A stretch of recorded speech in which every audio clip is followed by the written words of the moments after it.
नमस्कार दोस्तों, बेबाक भाषा की खास पेशकश में आपका स्वागत है। एक बहुत क्लियर मैसेज है कि अमेरिका ग्रेट है, ग्रेट था और ग्रेट रहेगा। और इस बार अपनी ग्रेटनेस के लिए उसने जिस तरह से डोनाल्ड ट्रंप पर विश्वास जताया है, उन्हें ऐतिहासिक रूप से बनाया है नया राष्ट्रपति, उसमें उसकी ग्रेटनेस बहुत ज़्यादा छुपी हुई है। इस ग्रेटनेस और इसके 5 बिंदुओं पर हम आपसे बात करेंगे, लेकिन उससे पहले हमें और आपको खुश भी होना चाहिए। और देखिए, भारत में तमाम भक्तगण किस जबरदस्त ढंग से खुशी मना रहे हैं। हमारी दिवाली तो आज भी है, क्योंकि दरअसल आज की तारीख में दुनिया भर के हिंदुओं को सबसे बड़ा नेता मिला है, मोदी जी से भी बड़ा। हालांकि मोदी जी के बहुत अभिन्न दोस्त हैं डोनाल्ड ट्रंप,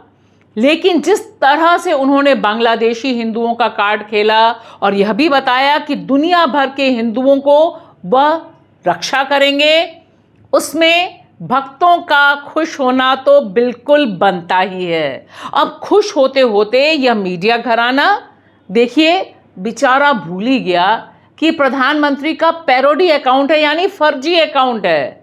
इस अकाउंट पे जो डाला गया उसे ही उसने खबर बना के चला दिया। खुशी संभाले नहीं संभल रही थी, क्या करते बेचारे। Statement that's come from Prime Minister Narendra Modi. Prime Minister Narendra Modi has said, have set up a call with my friend President Donald Trump to congratulate him on his historic win.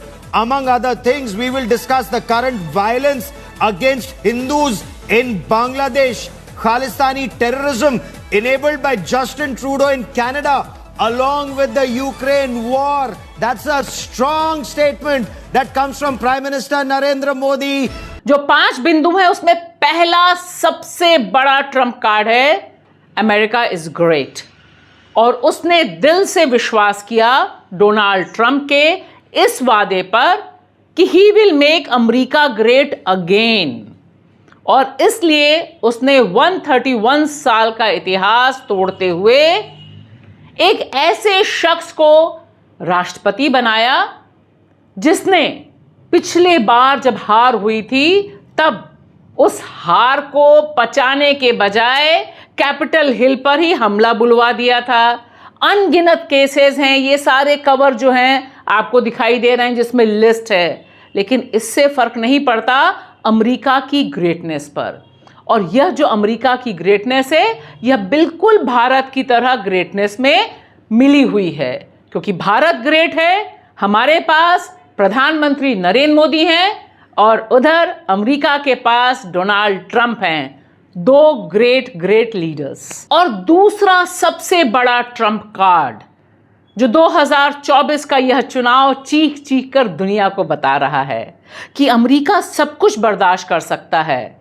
कूड़ा कचरा, यौन शोषण, बलात्कार, prostitute, गंदी गंदी गालियां, everything. बस बर्दाश्त नहीं कर सकता औरत को प्रेसिडेंट बनाना। अरे बाप रे, अमेरिका के सारे मर्दवादी बेचारे चुल्लू भर पानी में डूब जाएंगे। इसलिए देखिए, पिछली बार भी 2016 में जब डोनाल्ड ट्रंप बने राष्ट्रपति, तब उनके सामने गोरी चमड़ी वाली हिलरी क्लिंटन थी। पॉपुलर वोट में हिलरी क्लिंटन जीती थी। और इस बार भी टक्कर में गोरी चमड़ी वाली नहीं, श्याम चमड़ी वाली कमला हैरिस थी। 2 बुराइयां, एक तो औरत और उस पर चमड़ी भी गोरी ना होना, यह भला अमेरिकी जनता को, अमेरिका वोटर्स को कैसे बर्दाश्त होता। इतनी जबरदस्त पैट्रियार्की है वहां पर। और दुनिया भर में महिला अधिकारों का डंका पीटने वाला अमेरिका आज तक अपने इतिहास में एक भी महिला राष्ट्रपति को चुन नहीं पाया। यूं कहिए कि दूसरी बार रेस में आई और वह भी हार गई, जबकि यह बताया जा रहा था कि कमला हैरिस के पक्ष में माहौल है, वे ज्यादा वाइब्रेंट हैं, उपराष्ट्रपति के तौर पर अपने क्रेडेंशियल्स प्रूव कर चुकी हैं। लेकिन अमेरिका और अमेरिका की पितृसत्ता, यानी जो मर्दवादी सोच है, वह कैसे बर्दाश्त करती कमला हैरिस को। लिहाजा अमेरिका इज ग्रेट। क्योंकि वह सिर्फ बहुत शक्तिशाली पूंजीवादी देश नहीं है, वह साम्राज्यवादी यानी इंपीरियलिस्टिक कंट्री भी है। साम्राज्य फैलाता है, जहां मन आता है वहां सेना करता है, इराक, अफगानिस्तान सबको खत्म करने का हिम्मत रखता है। और इसलिए उसकी ग्रेटनेस इस बात में है कि वह अपनी कैपिटल को तो हर जगह भेज सकता है, यानी पूंजी को हर जगह भेज सकता है, लेकिन लेबर को नहीं अलाउ कर सकता, यानी मजदूर, मेहनत करने वाले लोग जो बाहर से आते हैं। यह एक बड़ा सवाल है इस समय बॉर्डर्स का। सुनिए इस व्यक्ति को, जो ट्रंप समर्थक है या नहीं पता नहीं, लेकिन यह खुलकर कह रहे हैं कि बॉर्डर का इशू बहुत इंपॉर्टेंट है। The Democratic Party care more about migrants than they care about everyday Americans. People are struggling. यानी सीमाओं से जो बाहर के लोग आ रहे हैं और जिनके बारे में ट्रंप ने यह झूठ फैलाया कि यह आपका हक खा रहे हैं, लेकिन पूंजी जा सकती है, पूंजी आ सकती है, लेकिन पूंजी के लिए काम करने वाला मजदूर या माइग्रेंट ना आ सकता है ना जा सकता है। ट्रंप की जीत के पीछे सबसे बड़ा कारण जो बताया जा रहा है वह यह भी है कि उन्होंने कहा कि वह माइग्रेंट्स को आने नहीं देंगे। और जो मेरा चौथा पॉइंट है वह, ऐसा मत समझिएगा कि मैं भारत के संदर्भ में बात कर रही हूं, यहां मैं अभी पहले शुरू में बात कर रही हूं अमेरिका के संदर्भ में, कि अगर हमें चुनाव प्रचार करना है और हमारा चुनाव प्रचार एग्रेसिव, एब्यूजिव और स्केरी, यानी बहुत ही आक्रामक, बहुत ही गाली गलौज भरा और बहुत ज्यादा बहुमत को डराने वाला ना हो, तब तक बात बनती नहीं है, राजनीति में दाल गलती नहीं है। और देखिए डोनाल्ड ट्रंप इस मामले में रिकॉर्ड तोड़ते हैं। वे तो यहां तक कहते हैं कि बाहर से जो लोग आ रहे हैं वे हमारे पालतू जानवरों को ही खा जाते हैं और भी ना जाने क्या क्या। लिहाजा भारत हो या अमेरिका, इस तरह का जो दुष्प्रचार है वह बहुत कारगर रहता है। They're not humans. They're not humans. They're animals. I'd ask people at his rallies, what's the most important issue to you? And they would say, the border. Trump was very effective in getting that message across to voters and making them fear migrants. They're eating the dogs, the people that came in. They're eating the cats.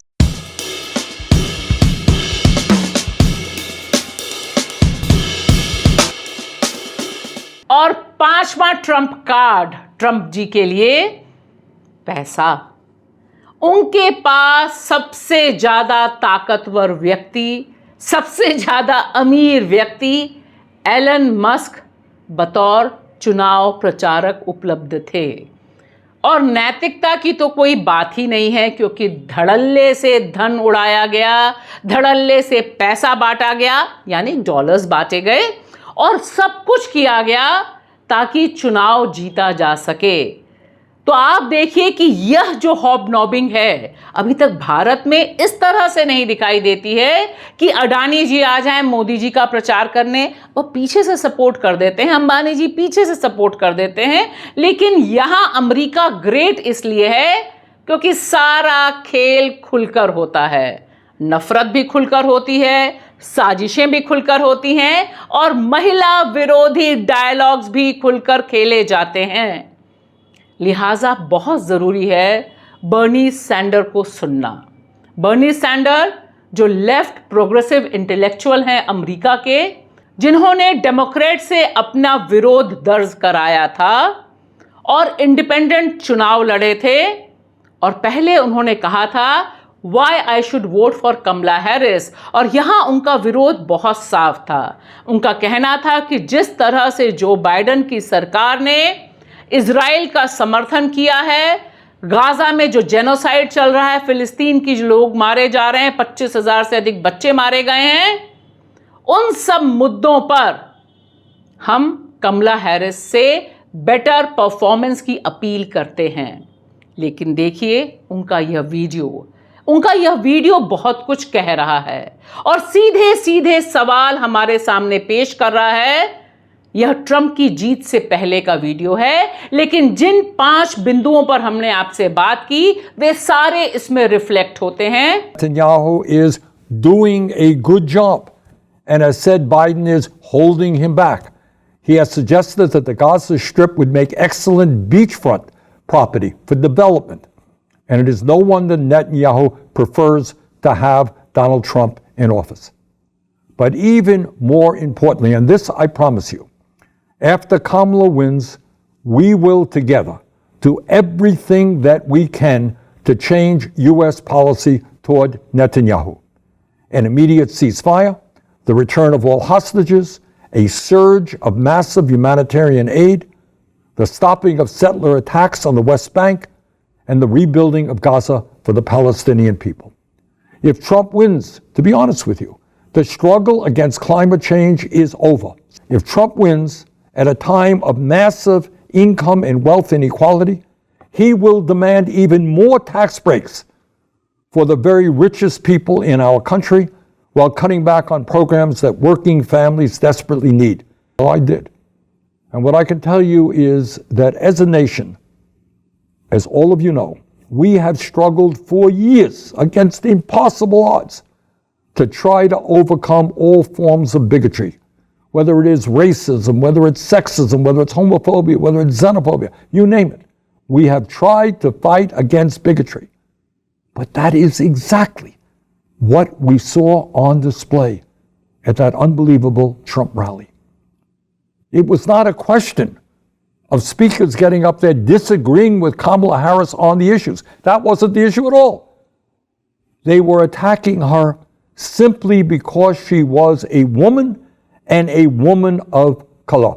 और यहां पर बर्नी Sander एक बहुत बड़ा दांव खेलने की कोशिश करते हैं कि ट्रंप तो सीधे सीधे इजराइल को और ज्यादा जेनोसाइड के लिए भड़काने की बात करता है। वह तो कहता है कि गाजा की पट्टी में एक टूरिस्ट हब बन जाना चाहिए, सारे लोगों का खात्मा हो जाना चाहिए।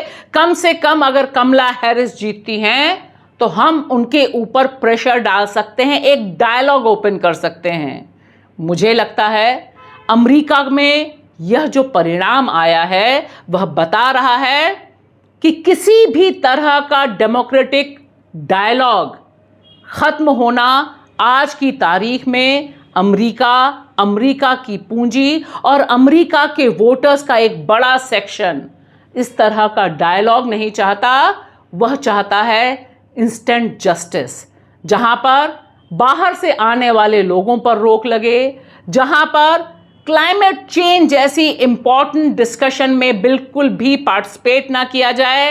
सिर्फ ऐसा विकास हो जिसमें गोरी चमड़ी चमके, महिला पैर की जूती बनी रहे और उसे गर्भपात तक का अधिकार ना हो।